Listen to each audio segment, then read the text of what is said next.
Wildlife is in serious decline, with national and global studies all showing agriculture being the primary driver for habitat and biodiversity loss.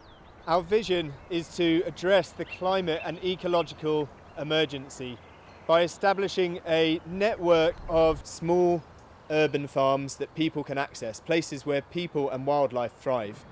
The unique model that we're proposing can help reduce the city's carbon footprint, but also invest in our natural capital so that soils and habitats can mitigate for the impact of climate change and be more resilient. Absorbing CO2 through good soil management, creating nature recovery networks across the city, and the economics needed for good markets to sustain the model into the future.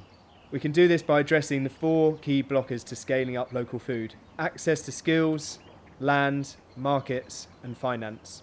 Studies into local food systems show that each of these can be addressed. Avon Wildlife Trust has set the foundations and political relationships around Bristol to apply and scale local food systems up.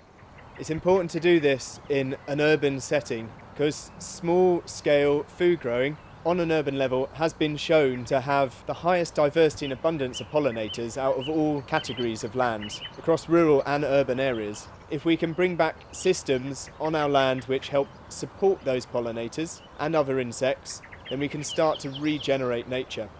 We're going to set up a land-based business incubator hub to really practice, demonstrate and create evidence for regenerative agriculture.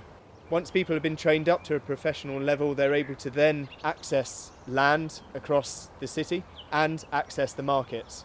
So we're going to create the change by igniting the local food market, which means that growers can get procurement contracts, access to restaurants, but also social groups that find it hard to access fresh vegetables at an affordable price.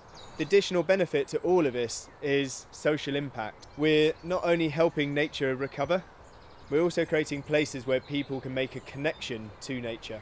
That has real broad different social impacts, including health and well-being. So we would like to make systemic changes to our local food system, helping nature to recover on a grand scale.